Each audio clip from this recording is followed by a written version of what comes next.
Coming up next on Faith Sprouting Scenes.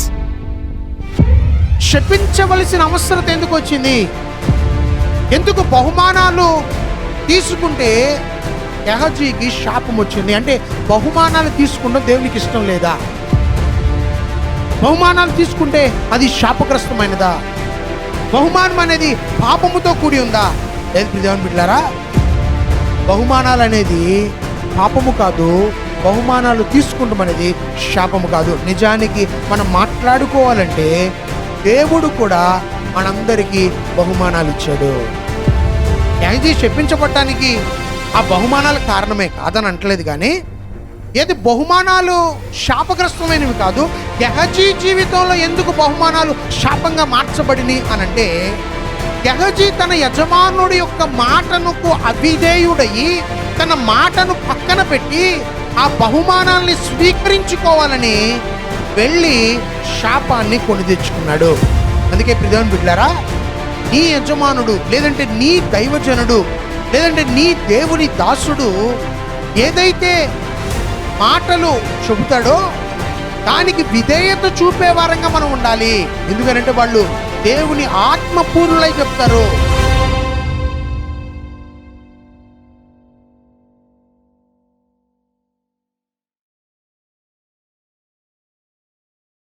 దేవుని యొక్క వాక్యానికి వెళ్దాం. ఎంతమంది సిద్ధంగా ఉన్నారు? దేవుని యొక్క వాక్యం వింటకు సిద్ధంగా ఉన్నవారందరూ చేతుల పైకెత్తి దేవునికి స్తోత్రం చెల్లిద్దాం. హల్లెలూయా, హల్లెలూయా. మంచిదందరం. మన పరిశుద్ధ గ్రంథమును రెండవ రాజుల గ్రంథము 5వ అధ్యాయము 2వ రాజుల గ్రంథము 5వ అధ్యాయము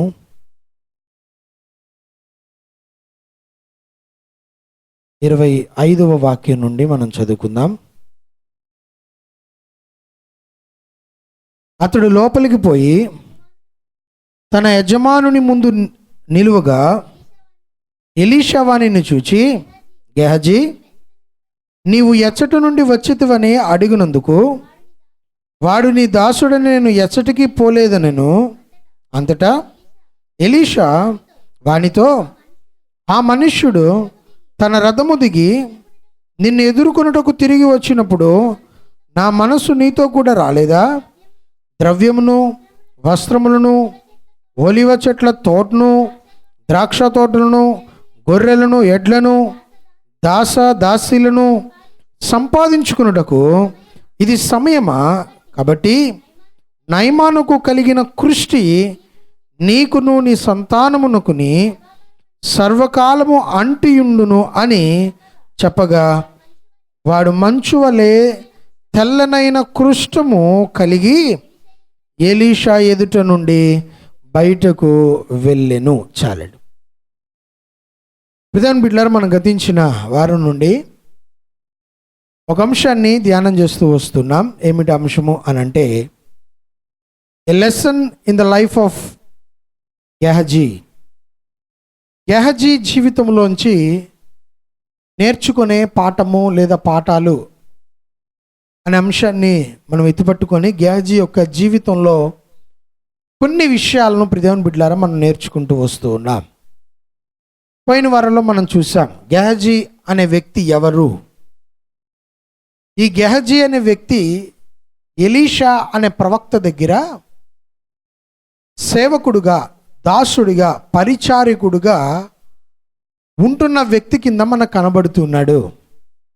ఎలీషా ఎవరు అన్న విషయాన్ని కూడా ప్రియమైన బిడ్డలారా మనం గతించిన వారంలో చూసాం.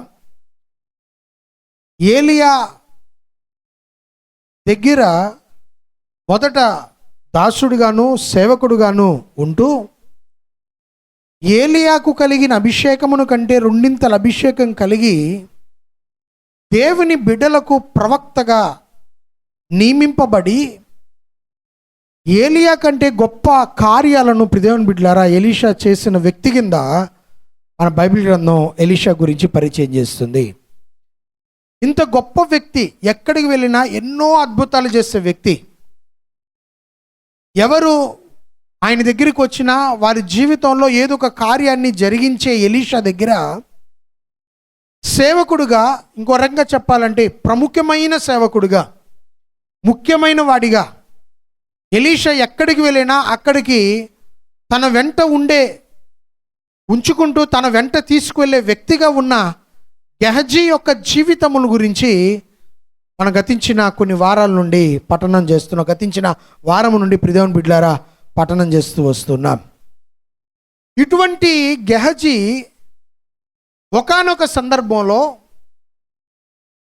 తన సేవకుడు ద్వారా, లేదంటే తన యొక్క సేవకుడు అని కూడా అనకూడదు, తన యొక్క యజమానుని ద్వారా తను శపించబడినట్లు, కుష్ఠరోగంతో తనే మాత్రమే కాక తన కుటుంబం కూడా శపించబడినట్లు మనం పోయిన వారంలో ధ్యానం చేశాం. కానీ కారణాలు మనం ఈ వారం నుండి పఠనం చేసుకుంటూ వెళదాం. మరి నమ్మకంగా ఉన్న గెహజీ, నమ్మకమైన దాసుడిగా ఎలీషాతో ఉంటున్న ఈ గెహజీ ఎందుకు శపించబడాల్సి వచ్చింది? ఎందుకు ఆశీర్వాదమును కాకుండా శాపమును కొని తెచ్చుకోవాల్సి వచ్చింది? ఎందుకు తన సొంత యజమానుడే, సొంత ప్రవక్తయే, ఎలీషాయే, సొంత ఎంతో దగ్గర సత్సంబంధం కలిగిన అతనే గెహజీని ఎందుకు శపించాడు? తను మాత్రమే కాక తన కుటుంబం అంతా ఎందుకు శపింపబడాల్సి వచ్చింది అన్న విషయాలను ప్రియదేవుని బిడ్డలారా పోయిన వారాల నుండి మనం ధ్యానం చేస్తూ పఠనం చేసుకుంటూ వస్తూ ఉన్నాం. ప్రియదేవుని బిడ్డలారా, నమ్మకమైన దాసుడు శపించబడ్డాడు.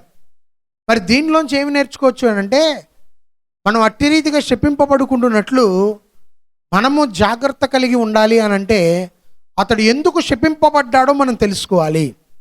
శపింపబడడానికి గల కారణాలు మనం తెలుసుకుంటే మనము జాగ్రత్త పడి ఆ శాపగ్రస్తమైన జీవితాన్ని మన యొక్క బిడలు, మన కుటుంబము పొందుకోకుండా మనము జాగ్రత్త పడే అవకాశం మనకు ఉంటుంది కనుక గెహజీ యొక్క జీవితంలోంచి కొన్ని పాఠాలను ప్రియదేవుని బిడ్డలారా మనం నేర్చుకుంటూ ధ్యానం చేస్తూ వస్తున్నాం. ఈ రోజున ముందుకు వెళదాం. గెహజీ శపింపబడటానికి గల కారణాలను ఈరోజు నుండి మనం ధ్యానం చేసుకుంటూ ముందుకు వెళ్దాం. మొట్టమొదటిగా ప్రియదేవుని బిడ్డలారా, గెహజీ ఎందుకు శపింపబడ్డాడు? చెప్పాను కదా, గెహజీ ఎంతో నమ్మకమైన వాడు. ఏ విషయంలో అయినా మొదటి పనిలో ఉండేవాడు. ఇంకో రకంగా చెప్పాలంటే ప్రవక్తకు ప్రియదేవుని బిడ్డలారా ఏ అవసరత ఉన్నా, లేదంటే ఏది చెయ్యాలన్నా గెహజీయే ముందు చేసేవాడంట.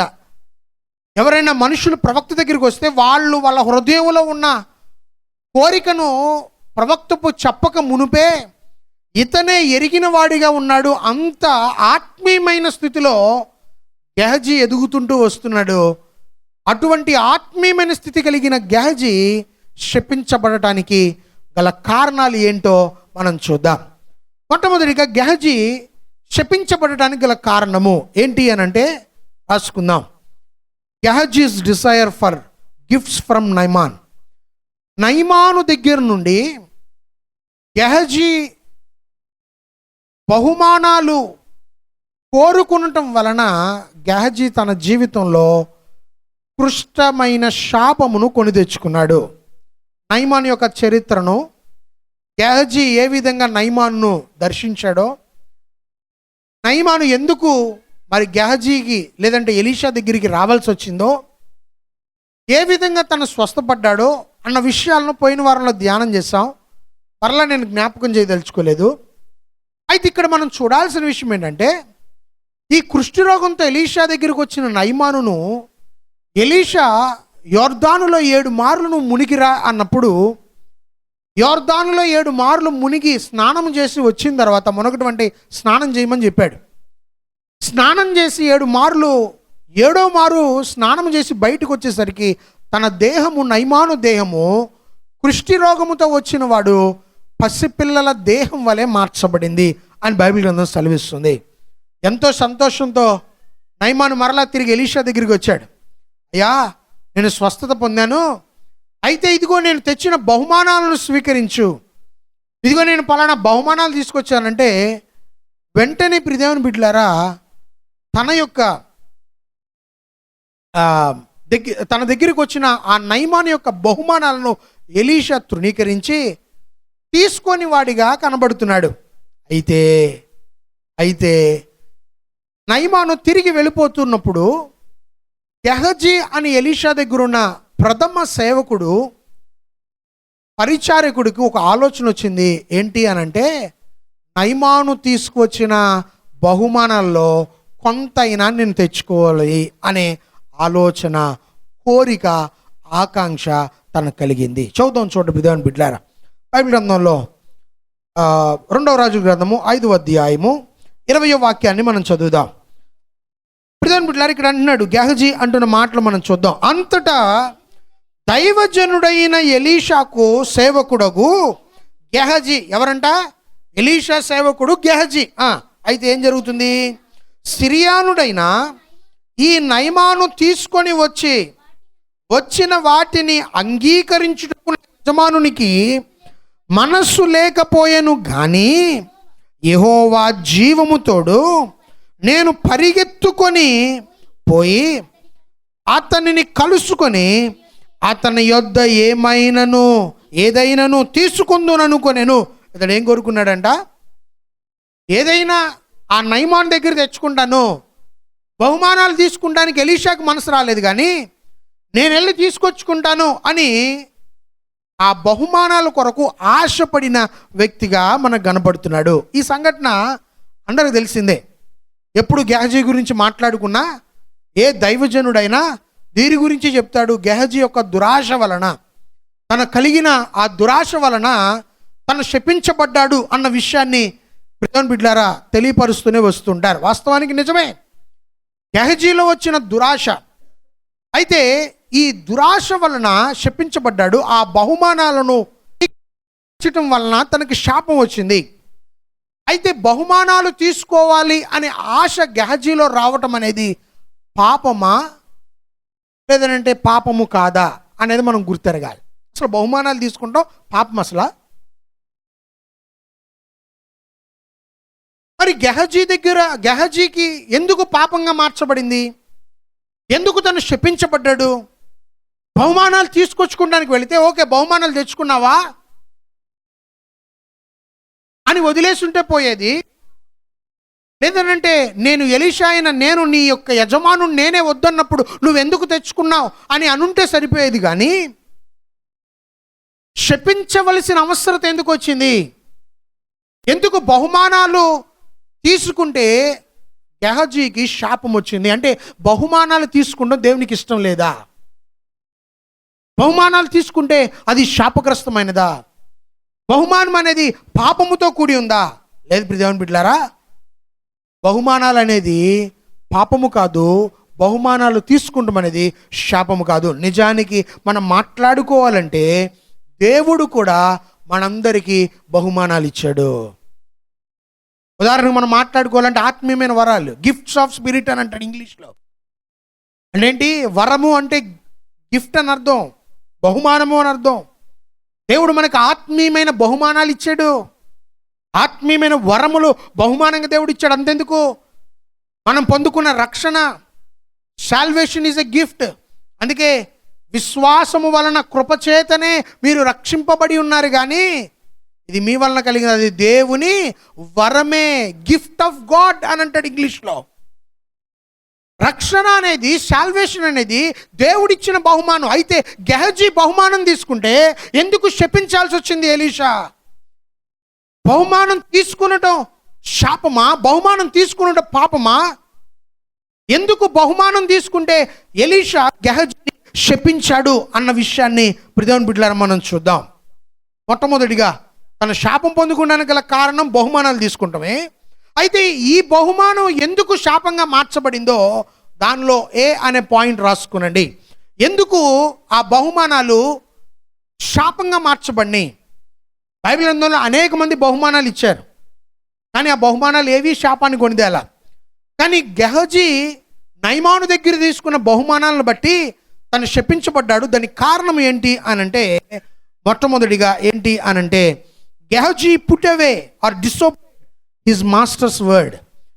ఏంటి చేశాడు అనంటే, గెహజీ తన యొక్క యజమానుని యొక్క మాటకు లేదంటే మాటను పక్కన పెట్టి ఆ మాటకు అవిధేయత చూపాడు కాబట్టి ఆ బహుమానాలు తనకి శాపాన్ని కొని తెచ్చినాయి. రాసుకోనండి.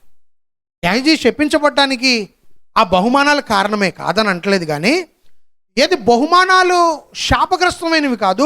గెహజీ జీవితంలో ఎందుకు బహుమానాలు శాపంగా మార్చబడినాయి అని అంటే, గెహజీ తన యజమానుడి యొక్క మాటనుకు అవిధేయుడయి తన మాటను పక్కన పెట్టి ఆ బహుమానాల్ని స్వీకరించుకోవాలని వెళ్ళి శాపాన్ని కొని తెచ్చుకున్నాడు.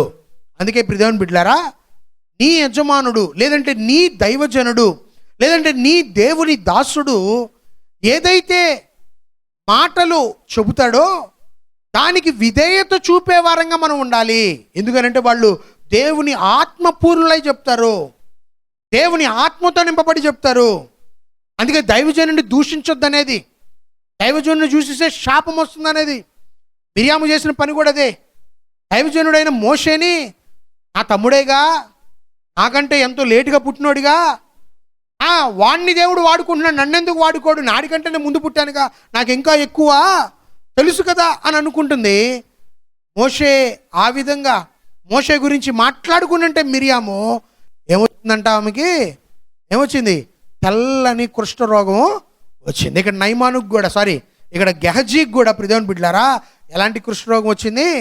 తెల్లని కుష్ఠరోగమే. 27వ వచనంలో చదవండి, ఏమంటాడు చూడండి.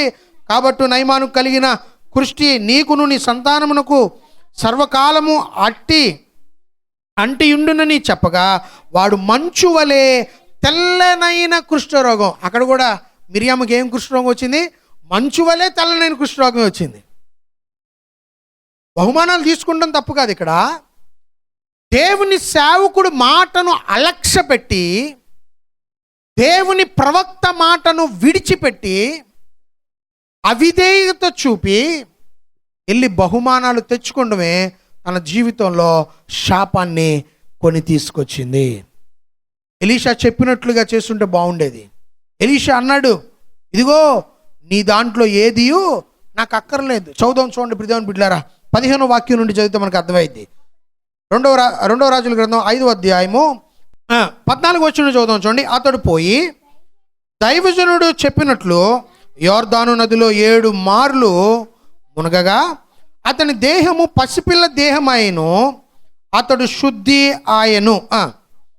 అప్పుడతడు తన పనివారితో కూడా దైవజనుని దగ్గరకు తిరిగి వచ్చి అతని ముందర నిలిచి, చిత్తగించుము, ఇశ్రాయేలులో ఉన్న దేవుడు తప్ప లోకమంతటి యందు మరి ఒక దేవుడు లేడని నేను ఎరుగుదును. ఇదిగో ఇప్పుడు నీవును నీ దాసులైన నా యొద్ద బహుమానాలు తీసుకొనవలసినదని అతనితో చెప్పగా. ఏం చెప్పాడంట? నయమాను వచ్చి, తన రోగం కుష్టిపోయింది. ఇప్పుడు నయమాను వచ్చాడు. నయమాను ఎలీషా ముందు నిలవబడి ఎలీషాతో ఏమంటున్నాడు? ఇదిగో ఇశ్రాయేలులో ఉన్న దేవుడు తప్ప లోకమంతటిలో ఎవడనూ లేడంట. దేవుడు వంటి వాడు ఎవడనూ లేడు. ఎందుకనంటే నయమాను అన్ని చోట్ల తిరిగి వచ్చాడు, అన్ని చోట్ల పరీక్షించాడు. చాలామంది క్రైస్తవుల జీవితంలో కూడా అదే కలుగుతూ ఉంటుంది. అన్నీ కాలించేసి వస్తారు, అన్నీ చూసొస్తారు, అక్కడిక్కడ తిరిగి వస్తారు. చివరికి దేవుని దగ్గరికి వచ్చినప్పుడు దేవుడు వారిని ముట్టి స్వస్థపరుస్తాడు. ఎందుకంటే మన దేవుడు సజీవమైన దేవుడు. దేవునికి స్తోత్రం చెల్లిద్దాం. హల్లెలూయా. అయితే ఇక్కడ అంటున్న మాట ఏంటంటే, నేను ఎన్నో దేవుళ్ళ దగ్గరికి వెళ్ళాను కానీ నాకు ఎక్కడా స్వస్థత రాలేదు. అయితే ఈ దేవుడు సజీవమైన వాడు, ఈ దేవుడు తప్ప వేరొక దేవుడు లేడు అని నయమాను ఒప్పుకొని ఆయన నయమాన్ అంటాడు, ఏమంటాడు చూడండి. ఇప్పుడు నీవు నీ దాసులైన నా బహుమానాలు, నీవు నీ దాసుడైనా నువ్వేం చేయాలా? నా దగ్గర బహుమానాలు తీసుకో, నీవైనా తీసుకో, లేదంటే నీ దాసులనైనా తీసుకొనివ్వు అని పలుకుతున్నాడు. ఏమంటున్నాడు? నీవైనా తీసుకో, నీ దాసులనైనా తీసుకొని. అసలు ఆ మాట అనకపోయి ఉంటే నయమాను గ్యాజీకి ఆశ వచ్చేది కాదేమో అనుకుంటున్నాను నేను. ఆయన తీసుకోపోతే తీసుకోపోయాడు, నన్నన్నా తీసుకొని లేదు అని అనుకుంటారు ఒక్కోళ్ళు. ఒకసారి ఒక చోటుకి వెళ్తుంటాం పెద్దోళ్ళతో, వాళ్ళు తినరు మనల్ని తిన్నెవరు తినరు. షుగర్ అండి వద్దండి అంటారు. పక్కన యవనస్తుడు ఉన్నాడే, లేదంటే పక్కన తినగలిగినోడు ఉన్నాడే, లేదంటే పక్కన తినగలిగింది ఉందే, నీకు వద్దకపోతే వద్దకపోయింది, నాకెందుకు వద్దు అని అనుకుంటాను చూడు. అట్టాగే అనుకుంటున్నారు. ఇవన్నా తీసుకొని దాసులైనా తీసుకొనివ్వు అని నయమాన్ అడిగాడంట. నయమాన్ అడిగితే ఎలీషా ఏమన్నాడు తెలుసా? ఎలీషా ఏమన్నాడు చూడండి. ఎలీషా, ఎవని సన్నిధిన నేను నిలువబడి ఉన్నామో ఇశ్రాయేలు దేవుడైన ఆ యెహోవా జీవముతోడు నేను ఏమీయు తీసుకొనను అని చెప్పాను. నయమాను అతనిని ఎంత బతిమిలాడిననో అతడు ఒప్పక పోయాను. ఏం చేశాడంట? యెహోవా జీవంతోడు నేనేం తీసుకోను, నీ దగ్గర ఏమీయు.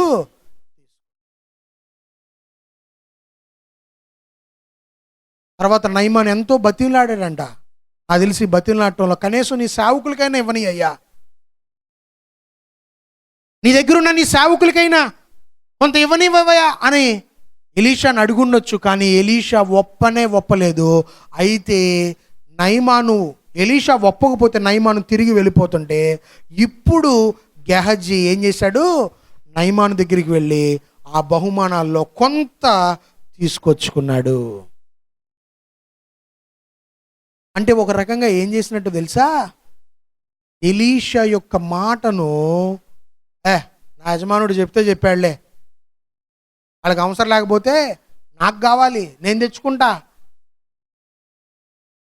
కొంతమంది యజమానుడు మాట అంటే లెక్క ఉండదు, దైవజనుడు మాట అంటే లెక్క ఉండదు. అమ్మా అది వద్దమ్మా, ఆ కార్యం నీకు వద్దమ్మా, ఇదిగో ఆ విధంగా చేయకమ్మా, నీ బిడ్డల విషయంలో ఈ విధంగా ఉండకమ్మా, నీ భర్త విషయంలో ఈ విధంగా ఉండకమ్మా, ఇదిగో వాళ్ళ జోలికి వెళ్ళకమ్మా, వాళ్ళతో నీకేంటి సంబంధం అమ్మా అని దైవజనుడు చెబితే దైవజనుడు మాట వింటామా చెప్పాలా? అయ్యగారికి అసూయ వచ్చేస్తుందంట. ఎవరికి అసూయ? ఒకళ్ళు అనుకుంటుంటారు మనసులో, గారికి అసూయ వచ్చేస్తుంది. ఎందుకు? అయ్యగారు పలానా చోట ఇల్లు కొందాం అనుకుంటున్నాను అయ్యగారు ఏమనాలా? సూపర్ కొనేసేయి అని అనాలా? ఆ ఇంట్లో ఏ దయ్యం ఉందో, ఆ ఇంట్లో ఏది ఉందో దైవజనుడికి ఆత్మ ప్రేరేపణ కలుగుతుంది. వాళ్ళు పరిశుద్ధ ఆత్మ ద్వారా పలుకుతారు కొన్ని మాటలు. వాళ్ళు వద్దంటే వద్దన్నట్లు ఉండాలా, వాళ్ళు అవును అనంటే అవును అన్నట్టు ఉండాలా. ఎందుకనంటే దైవజనుడు ఎవరి ద్వారా మాట్లాడతారు? దేవుని ఆత్మ ద్వారా మాట్లాడతారు.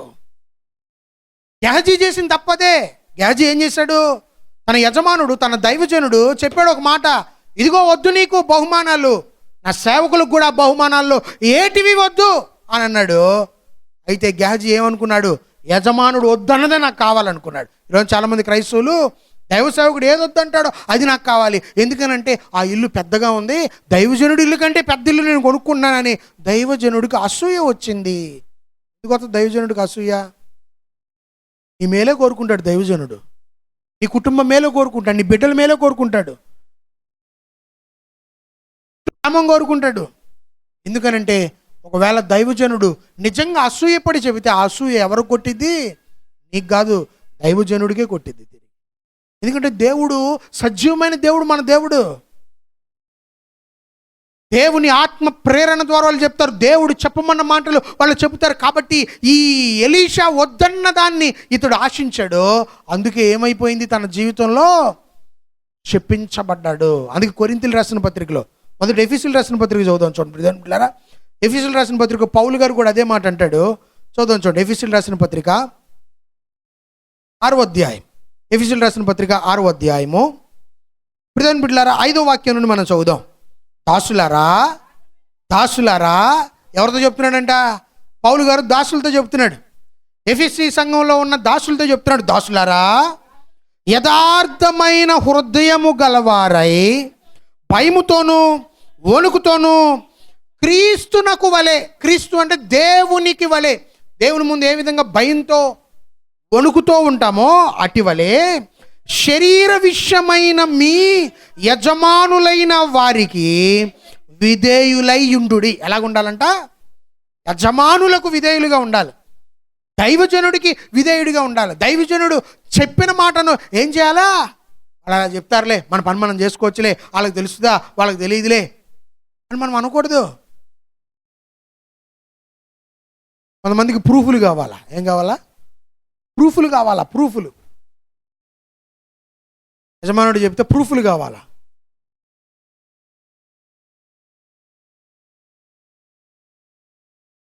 రే యజమానుడు వద్దన్నాడు, ఎందుకు వద్దన్నాడు కూడా చూద్దాం ఈరోజు.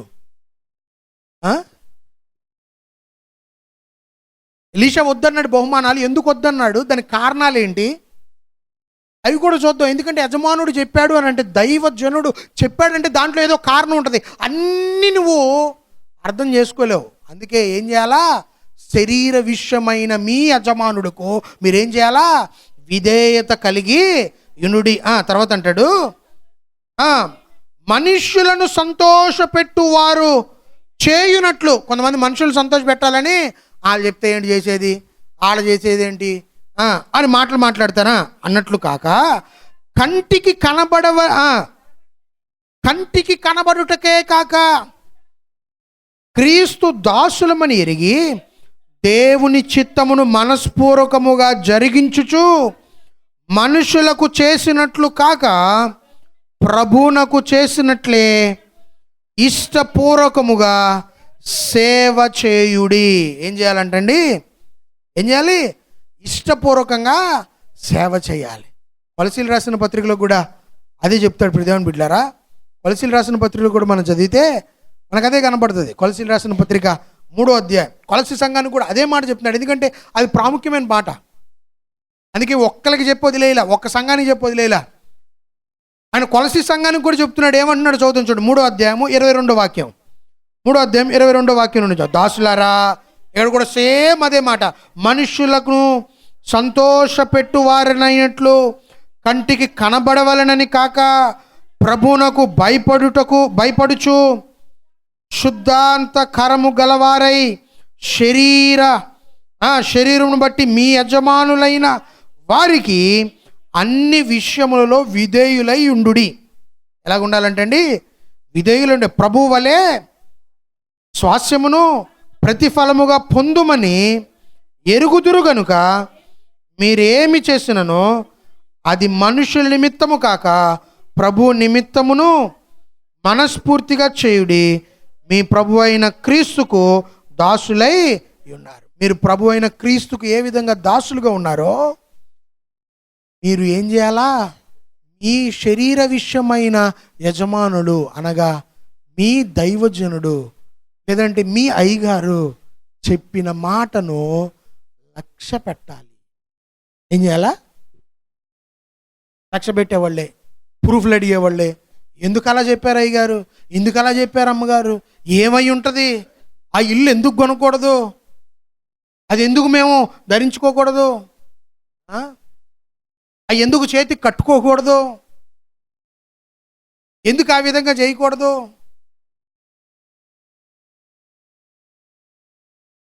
ఎలీషా చెప్పినట్లు గెహజీ చేయలేదు. ఎలీషా మాటకు అవిధేయుడయ్యాడు. తన జీవితంలో శాపాన్ని కొని తెచ్చుకున్నాడు. తల్ల వంచి కళ్ళు మూసుకుంటే ప్రార్థన చేసుకుందాం. స్తోత్రములు ప్రభువా, స్తోత్రములు దేవా, ఆశ్చర్యకరుడ, ఆలోచనకర్త నీకు స్తోత్రములు. నిత్యుడగు దేవా, సమాధానకర్త నీకు స్తోత్రములు తండ్రి. ఇదిగో ప్రభువా, గెహజీ శపించబడటానికి గల కారణము తన యజమానుడి యొక్క మాటకు అవిధేయుడయ్యాడు. తన యజమానుడు ఒక్కసారి వద్దు, నీది ఏదియూ మాకు వద్దు, యెహోవా జీవము తోడు, నీవు సమస్తమును వెనక్కి తీసుకువెళ్ళు అని చెప్పిన గెహజీ ఎంతో కొంచెమైనా నేను తెచ్చుకుంటాను అని ఆ బహుమానాల ద్వారా శపించబడ్డాడు. యజమానుడు మాటను లక్ష్య పెట్టలేదు. ఆయన చెబితే ఏంటి, నాకు అవసరం లేదు అని అనుకున్నాడు. యజమానుడు ఆయన ప్రవక్త మాట తృణీకరించాడు, శాపగ్రస్తుడైపోయాడు. నీ దాసుడికి విధేయత కలిగి ఉండని మమ్మల్ని బలపరిచిన తండ్రి నీకు స్తోత్రం అంటూ ప్రార్థన చేద్దాం. ప్రభువా నీకు స్తోత్రములు. ప్రార్థన చేసుకుందాం. స్తోత్రములు దేవా, స్తోత్రములు తండ్రి, స్తోత్రములు ప్రభావం ఈ ఆకాశములను సకల సృష్టిని సర్వమును సృజించిన మా ప్రిపర్లకు తండ్రి యేసుక్రీస్తు పరిశుద్ధ నామములో ప్రభువా ఈ యొక్క మధ్యాహ్న సమయంలో మీ సన్నిధికి వచ్చి ప్రార్థిస్తున్నాం. మీ మహాకృపను బట్టి ప్రభువా ఇప్పటి వరకు తండ్రి నీ యొక్క ప్రభువా తండ్రి మాటల ద్వారా మమ్మల్ని ఆదరించారు. ఈ బిడ్డలందరినీ వాక్యం ద్వారా బలపరిచారు. ఇదిగో నయమాను కలిగిన కుష్ఠరోగ గెహజీకి రావటానికి గల కారణము నయమాను యొక్క బహుమానాలను స్వీకరించడమే, వాటిని కోరుకుంటమే. బహుమానాల్లో తప్పేం లేదు, బహుమానం స్వీకరించడంలో తప్పు లేదు. కానీ యజమానుడు అయిన ఎలీషా తృణీకరించిన దానిని, వద్దని పలికిన దాని మాట ప్రకారం చేయక తన దాసుడికి అవిధేయుడిగా ఉండటం వల్లనే శాపాన్ని కొని తెచ్చుకున్నాడు. మేము ఆ విధంగా ఉండక నీ వైపు చూస్తూ నీ దగ్గర నుండి మేము ఆశీర్వాదమును పొందుకునే వారంగా, నీ యొద్ద నుండి బహుమానాలను సంపాదించుకునే వారంగా మేము ఉండుటకు మీరు కృప చూపించమని, ఆ విధంగా బిడ్డలందరినీ మీరు సిద్ధపరచమని, నీ ఆత్మతో మీరు నింపి నడిపించుకోమని అడుగుచు నీ దాసులకి విధేయత కలిగి వారు చెప్పినట్లుగా బిడ్డలు నడుచుకున్నట్టుకు మీరు కృప చూపించి మహిమ పొందమని అడుగుచు ఈ వాక్యం వారి హృదయములో భద్రపరచుకొని అనుదినము దాన్ని ధ్యానించుకుంటూ నూరింతల ఫలమును, ప్రతి ఫలమును బిడ్డలు పొందుకున్నట్టుకు మీరు కృప చూపించమని అడగవచ్చు. యేసు నామములో అడిగి వేడుకొనుచున్నాము తండ్రి, ఆమేన్.